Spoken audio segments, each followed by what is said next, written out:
Aleluia, glória a Deus. A graça e a paz do Senhor Jesus seja sobre a sua vida.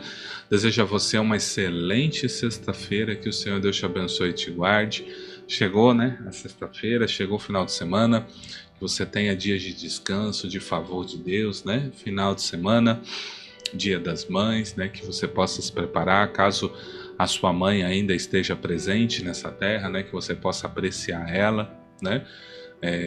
E possa curti-la se às vezes ela já foi, né? E se você tem uma esposa, dedique esse tempo a ela, né? Que seja bênção, seja um dia de bênção, um final de semana abençoado em nome do Senhor Jesus. Amém? Vamos orar então.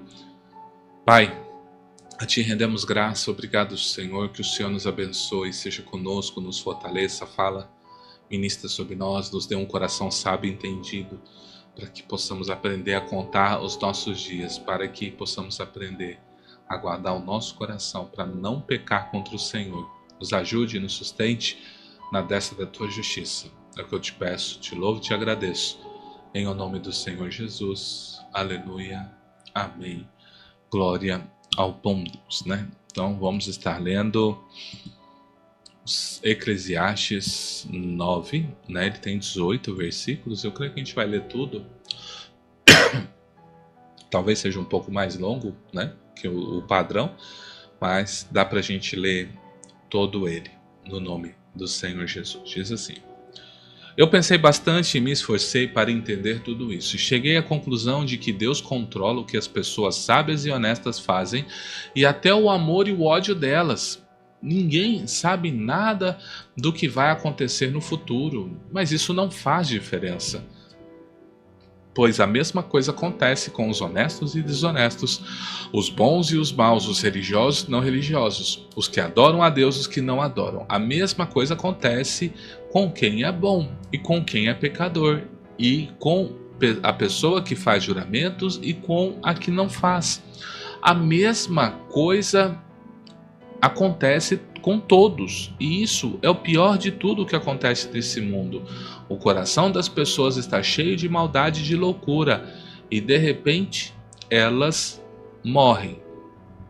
Mas, enquanto se vive neste mundo, existe alguma esperança, porque é melhor ser um cão vivo do que um leão morto. Sim, os vivos sabem que vão morrer, mas os mortos não sabem nada. Eles não vão receber mais nada e estão completamente esquecidos. Os seus amores, os seus ódios, as suas paixões, tudo isso morreu com eles. Nunca mais tomarão parte naquilo que acontece neste mundo. Portanto, vá em frente. Coma com prazer a sua comida, beba alegremente o seu vinho, pois Deus já aceitou com prazer o que você faz. Procure sempre parecer feliz e satisfeito. Enquanto você viver neste mundo de ilusões, aproveite a vida com a mulher que você ama, pois isso é tudo que você vai receber pelos seus trabalhos nessa vida dura que Deus lhe deu. Eu vou dar uma pausa aqui, porque tem todo um raciocínio, né? Mas vamos lá. Ele está falando assim, né? Ele observou algo. Existem coisas que acontecem com todo mundo. Por exemplo, o Covid. Quando teve o Covid, crentes e não crentes pegaram o Covid. Crentes e não crentes, por causa do Covid, faleceram. Existem crentes que morrem de acidente. Existem não crentes que morrem de acidente. Existem crentes que morrem assassinados. Existem não crentes que morrem assassinados. Você entende então que existem coisas que vai ser comum a todos? A vida e a morte é algo assim. Se todos, vamos supor, o país vive uma recessão. O governo contrai uma dívida que não paga, então os países estrangeiros param de fazer investimentos, para de circular moeda, as pessoas começam a não ter mais dinheiro para comprar as coisas. Eu lhe pergunto, isso não vai afetar todo mundo? Isso não vai afetar o crente e o não crente? Você entende então que existem coisas que vai afetar todo mundo? Ou seja, não é porque você é crente que Deus vai virar e vai falar o seguinte: olha, eu não vou deixar não. Você pode olhar a sua conta, vai cair 1 milhão na sua conta aí, tá todo mundo perrengue, mas eu acabei de depositar 1 milhão na sua conta. Tipo assim, ele quer dizer o seguinte, que existem coisas que são tão naturais que ele afeta a todos. Mas, por exemplo, eu tenho a palavra de Deus que me dá sabedoria. Nós falamos em Provérbios questão de poupar, fazer investimentos. A gente entrou um pouco sobre isso, não de forma aprofundada, mas falou. Imagina que você tem uma reserva de emergência e todo mundo está passando dificuldade. Se você tem uma reserva, você vai passar dificuldade? Sim, mas em uma escala, um nível muito menor que os outros, porque você se poupou.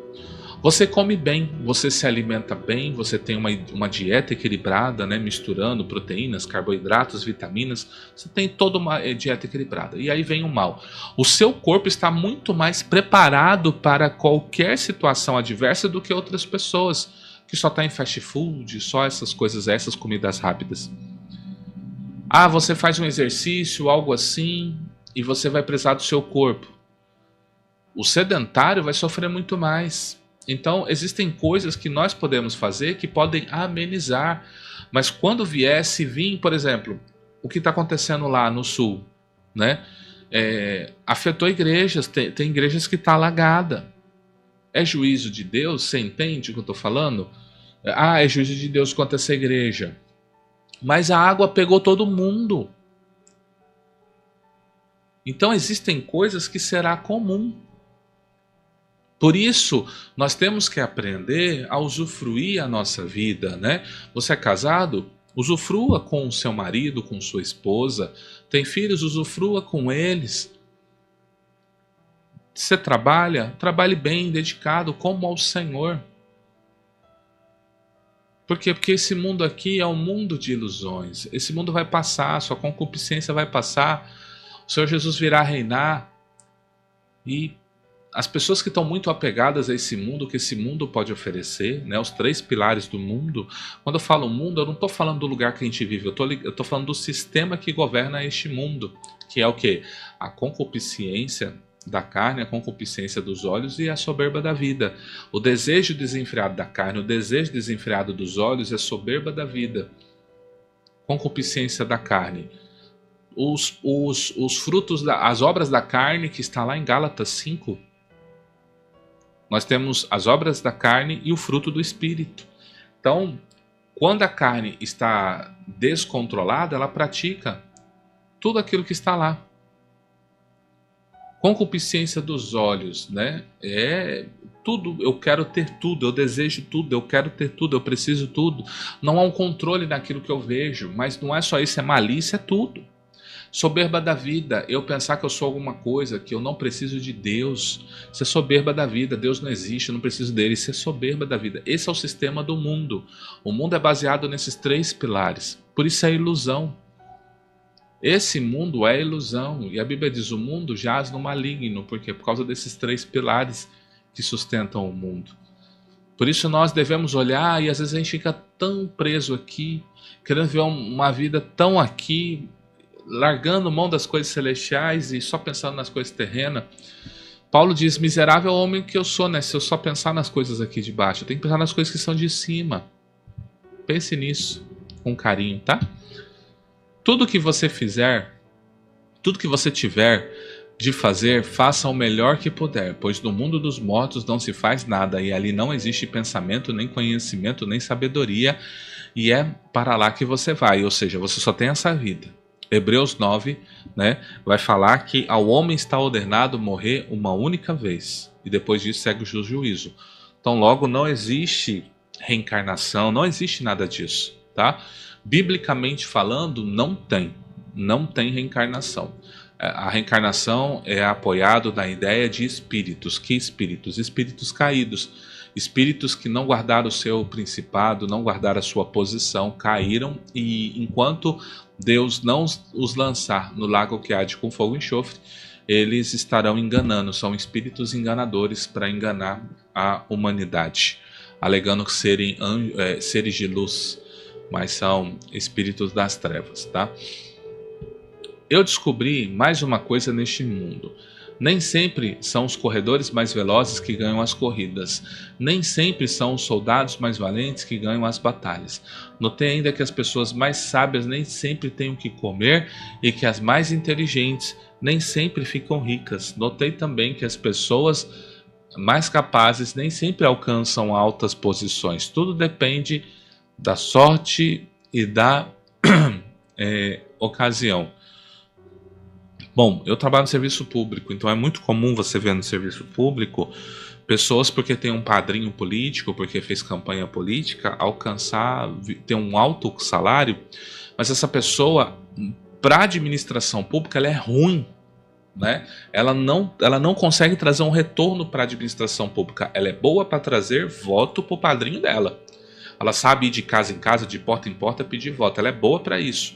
Mas quando é dado um cargo para ela, é ruim, sabe? Às vezes a pessoa não vai trabalhar, inventa qualquer desculpa, sabe? Você pede um relatório e não dá conta de fazer. Mas é isso. E às vezes você vê pessoas tão capazes ganhando tão baixos salários, né? Então isso é algo que eu vejo. Então isso é algo que a gente vai notar. Então, às vezes, você pode estar no lugar errado na hora errada. E se você estiver no lugar certo na hora certa, pode acontecer de você receber um grande favor, né? Uma grande bênção da parte do Senhor. Por isso, tudo depende da sorte da ocasião. Sim, quem muda a sua sorte é Deus. Quem estabelece a sua ocasião é o Altíssimo. Por isso, se vire para Ele. Se tem alguém que pode mudar a sua sorte e a sua ocasião, é Deus. Então, se volte para Ele, sirva a Ele, honre Ele acima de todas as coisas e quem sabe você pode ver algo extraordinário na sua vida. Amém? Pois ninguém sabe quando a hora da desgraça vai chegar. Como aves que caem de repente na armadilha ou como peixes apanhados na rede, nós também podemos cair na desgraça quando menos esperamos. Então é isso. A gente não sabe o dia de amanhã. A gente não sabe que amanhã pode estar vindo uma chuva. Você acha que o povo da época de Noé, né, não tinha chovido na terra, é o relato bíblico. E aí de repente vem Noé constrói uma arca, né? A Bíblia diz que ele era o pregoeiro da justiça. Então ele anunciava a justiça. Então as pessoas que conviviam com ele, ele falava, ó, vai chover. E Deus vai inundar a terra. Todo mundo olhou e falou assim, esse cara é louco. Esse cara é louco. E quando veio a água? E quando veio aqueles dias de chuva? Ninguém sabia a hora que ia chegar. A gente não sabe a hora que o Senhor vai voltar, então a gente não se prepara, a gente vive uma vida de qualquer jeito, vive na mentira, na fornicação, no adultério, vive na rebeldia, vive em toda sorte de pecado. E aí a gente vê coisas ruins acontecendo e quando pega a gente, pega desprevenido. Por isso se prepare, fica firme, deixa Deus governar e controlar a sua vida para que você vença nos maiores momentos de adversidade. Há mais uma coisa que eu vi e que é um bom exemplo de como neste mundo não se dá valor à sabedoria. Havia uma pequena cidade onde morava pouca gente. Com seu exército, um rei poderoso atacou a cidade, construiu rampas de ataque ao redor dela e se preparou para derrubar as suas muralhas. Morava ali um homem que era pobre, mas muito inteligente. Era tão inteligente que poderia ter salvado a cidade. Acontece que ninguém se lembrou dele. Eu sempre achei que a sabedoria é melhor do que a força, mas ninguém acredita que uma pessoa pobre pode ser sábia e ninguém presta atenção no que ela diz. É melhor ouvir as palavras calmas de uma pessoa sábia do que os gritos de um líder numa reunião de todos. A sabedoria vale mais do que armas de guerra, mas uma decisão errada pode estragar os melhores planos. Entenda. A sabedoria, ela pode se manifestar pessoalmente através de pessoas, né? Então, aqui ele conta um caso. Ele observou que dentro de uma cidade pequena havia uma pessoa. Ela tinha poucos recursos. E normalmente nós só valorizamos pessoas de altos recursos, né? Pessoas ricas. E às vezes nem sempre as pessoas, porque a gente pensa o seguinte, se ele tem dinheiro, então ele tem sabedoria para isso. E não, às vezes ele tem trabalho, tem força de vontade, né? Ele tem estratégia. E às vezes a gente ignora que Deus também levanta. A Bíblia diz que Deus escolheu as coisas loucas do mundo, né? Ele usa as coisas loucas, né, para envergonhar as que são. Ele usa os fracos para envergonhar os fortes. Então, ele falou assim, olha, a cidade foi atacada por esse rei, mas tinha uma pessoa que poderia dar a solução e ninguém quis. Ninguém se lembrou de procurar essa pessoa, pedir conselho para essa pessoa. Já aconteceu com você? Às vezes você fala, nossa, eu poderia ter tomado essa decisão, podia ter falado com o fulano, né? A sabedoria está aí para te dar conselhos. Então, Deus vai levantar pessoas para te dar conselhos, para te ajudar a tomar decisões.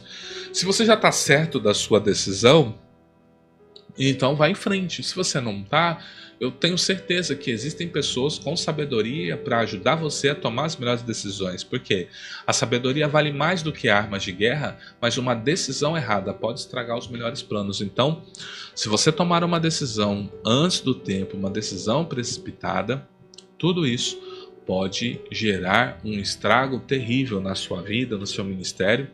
Imagina, né, algo você perder às vezes 5, 10 anos aí na sua caminhada por causa disso. Então, não tenha pressa, ore a Deus, peça para Deus levantar pessoas sábias ao seu lado. Você fala, não, eu que vou ter que ter a sabedoria. Olha, às vezes Deus vai levantar pessoas, um conselho de sabedoria para você.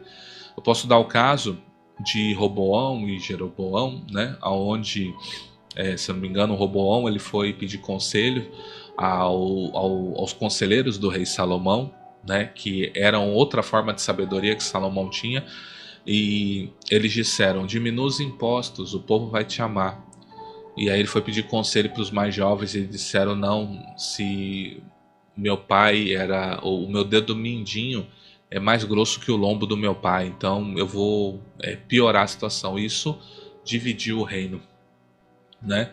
Então, às vezes, Deus nos tem dado sabedoria, não só pessoal, mas através de pessoas, né?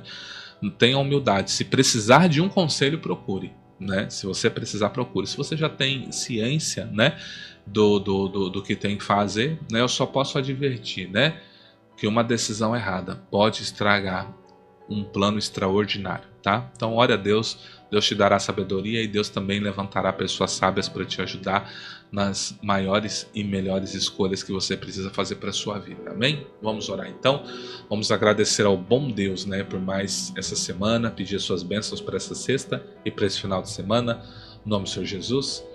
Pai, a Ti rendemos graça, obrigado, Senhor, pela Tua infinita bondade e misericórdia, obrigado por essa sexta, obrigado pelo sábado e pelo domingo, que o Senhor nos abençoe e nos guarde, seja conosco esse final de semana, é dia das mães, que o Senhor esteja com cada um, abençoe cada mamãe aqui presente, que elas possam ter a alegria de receber abraços, né, dos seus filhos, presentes dos seus filhos, que o Senhor esteja com cada uma delas. Obrigado, Pai, rendo graças a Ti. Tu és o nosso Deus, a nossa rocha, o Deus que nos fortalece e nos sustenta na testa da Tua justiça. Muito obrigado, Pai, te louvo, te bendigo e te agradeço. Ó Santo Rei, no nome santo do Senhor Jesus. Aleluia. Amém. Glória a Deus, graças ao bom Deus, né? Que o Senhor Deus te abençoe e te guarde, que a sua luz resplandeça no seu rosto, que Ele tenha misericórdia de ti, que a paz dele seja sobre ti. Desejo a você uma excelente sexta-feira, um maravilhoso sábado e um extraordinário domingo. Deus te abençoe, a paz e a graça de nosso Senhor e Salvador Jesus Cristo. Amém.